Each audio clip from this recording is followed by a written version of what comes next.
Hey everyone, welcome back to the TED Talks podcast and YouTube channel. If you're listening to me on a podcast, you're not seeing me, I think you need to see me, right? So hit YouTube and listen to this and watch it at the same time. Today we're talking about something that I talk about quite often, but I don't really delve into detail about. I've spoken about it on a lot of podcasts, a lot of my Instagram stories, but I've never delved into it. And this is the role of customer feedback in growing a successful business.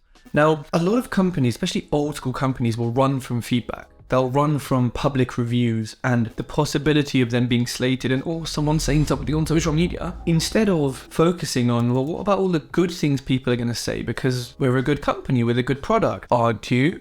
Question mark, right? Because if you're scared of all that and you're a good business, something's really wrong. So if you're a good business, you'd be thinking, I want people to talk about this. I want people on social media to talk about this. And I want, we're doing really well. Why don't people know about this? Now, the importance of customer feedback is, I think, in two main ways. One is public facing, right? So that means telling their friends, putting it on a Google review, FIFO, Trustpilot, putting it on their social media. That is the one half of it. And that half can be a significant contributor to your bottom line and to your customer retention. And also when customers discover you and find you, Google and Google reviews are going to be really useful in that sense, right? If you're in an industry where, you're not trusted, so like you're a builder, 99% are crap for a reason. Mechanics, hard to trust them. What would help people firm up a decision is seeing publicly people are going off their own volition, their own accord to say, this person was really good. I really like them. You should definitely work with them. That is a big tick, a big cosign. And then the other side of reviews is the more sort of survey of focus group, type feedback from your customers, and also the feedback they give you if they return items or services or they complain or they talk to you. Most of the feedback is going to be that. Most people don't leave reviews unless they're really pushed to, unless you gave them an incredible experience. Most people will maybe say it to you or send you an email or, which is good and bad. But that kind of feedback, especially when it gets into more detail with focus groups, is going to allow you to evolve and adapt your business, because you might be thinking, wow, we're selling, hundreds of these products. We're booking in thousands of these calls every month. Okay, we're making money. People must love them, no?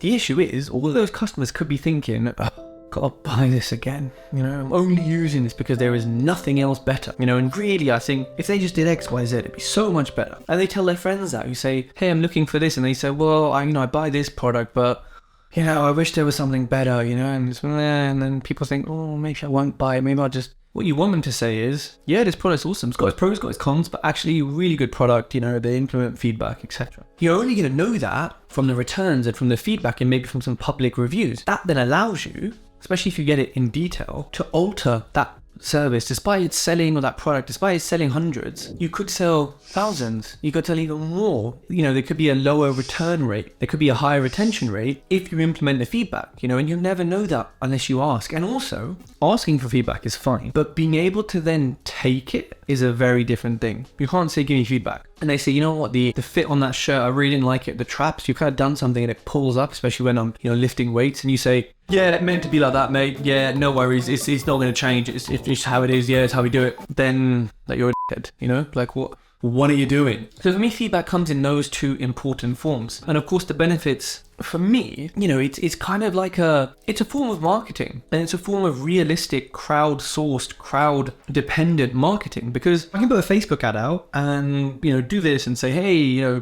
check out our awesome sunglasses holder, and it's made of leather. It's amazing. Our customers absolutely love it. We've sold thousands of units and we keep getting out of stock because they're just so good. So grab it now. That's fine. That works. Cool. But then actually having reviews and having your customers say, I love this sunglasses holder, this is amazing, you should all go and get it, is very different from me as the marketeer, as the owner, saying, yeah, my product's awesome. Because am I going to publicly say, ooh, that shit, don't buy that? You know what, you should probably go to Asda and get one of their ones, the same quality. Yeah, we use the same supply. No. And so, it's more believable when other people around the brand are saying, they're awesome, go check it. And that's the power of reviews. You're getting these multiple cosigns from people. So if you're running a business and a service and you are not on Google reviews, you're not on Trustpilot, you're not on FIFO. Now, some of them cost, Google doesn't. I don't even think you need a specific location for Google. You just need an office address. You don't have to have it on there. It can just be the business in an area. With that, you're getting people to shout about it for you. So it's like a deeper level of marketing. One, it's an advert,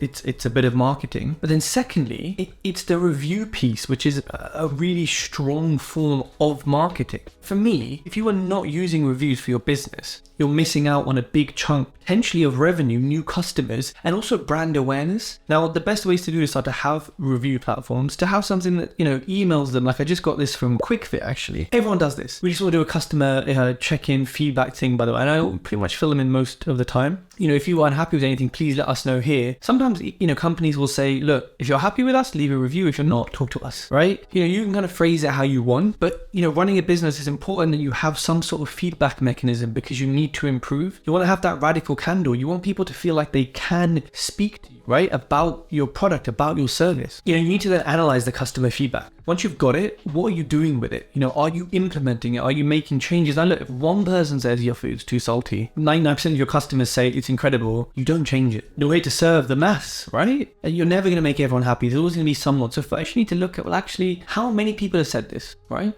And if it's a few and you're not sure, then you can actually ask people, in a restaurant, hey, how did you find our food? Did you think it was too spicy? At the end of, painting a room, you can say, how did you find working with me? And people are a bit awkward face to face, but how did you find working with me? Were we cleaner than other builders? That's a common, feedback we've got in the past. And just want to make sure that, we are being cleaner here.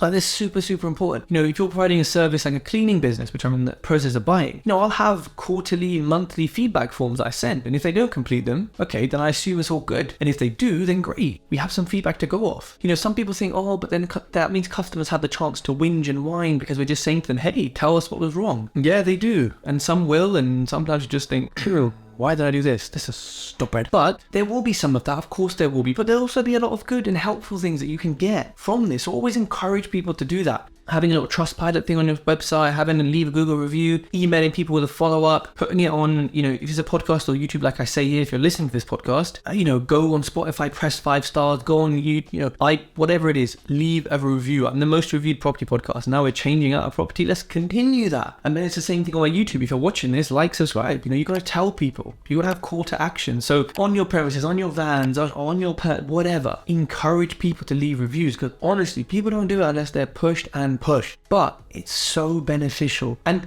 imagine you've given a price, you've said it's 10 grand for this service, this product. Customer said, oh yeah, but X is doing it for 9, they're doing it for 8, and they're doing it for 8.5. Why is yours 10? And at this point, hopefully you have more reviews than your competitors, you have more people talking about you, you have more reputation, you have more feedback publicly. You can just say, compare our reviews, go and compare us to them, and then you tell me why we're 10 grand. You can say that. They'll go do it, and they'll come back and probably say, okay. Some will say, I don't care, you're still more expensive, I'm going somewhere else. And then you might say, okay, look, we'll match it. Or you'll say, whatever, see you later. But it gives you the power to charge more, because you can say, well, hold on a minute. When was the last time you worked, with a mechanic who you trusted and who you thought was doing the right job and actually send you a video halfway through to show you what's been done? No, I don't really trust mechanics, actually. It's been quite, okay, well, go spend, 20% less with them. Have the stress, the anxiety of worrying and not knowing everything's been done properly, and the safety of your vehicle you're driving yourself in. We're 20% more for a reason. Go look at our reviews. Look at how trustworthy we are for customers. Yeah, there'll be some bad ones. Yeah, we've had bad experiences, of course. But go look at them. That's the power of reviews. It's literally a negotiating tool as well. All right, your current contract's charging this. Well, look, we're charging more. We're better. What does the public say about them? Oh, they haven't even got reviews on the website. All right. Well, we have. So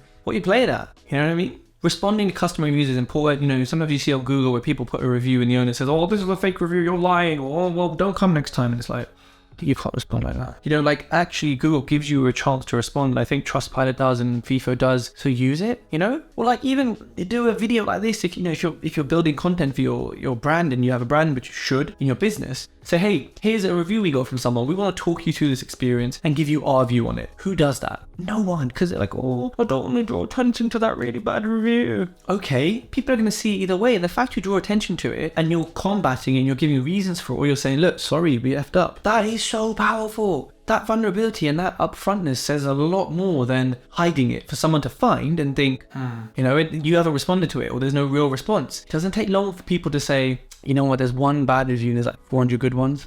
Oh, I'm not going to go. Honestly, it's life. And so look, to conclude, I'd really, really encourage you to take on customer feedback. I encourage you to encourage them to give it, whether it's private, whether it's public, because it's a marketing tool, it's a branding tool, it's a sales tool. It will help you negotiate. Like, it will be the negotiation sometimes, right? It will make your business better. And if you want to sell your business, something like this can be considered, because it contributes to the bottom line. It's an intangible asset, I suppose, is your online presence. Hearing from other people about something is good is a lot better than hearing from the founder or the owner or the marketer, because they're gonna say that, right? So there are so many reasons why you need customer feedback, privately and publicly, and why it's so important to the growth and the evolving and the maintenance of your business and of your brand. So there we go, people. Go get reviews and leave me a review, leave a comment.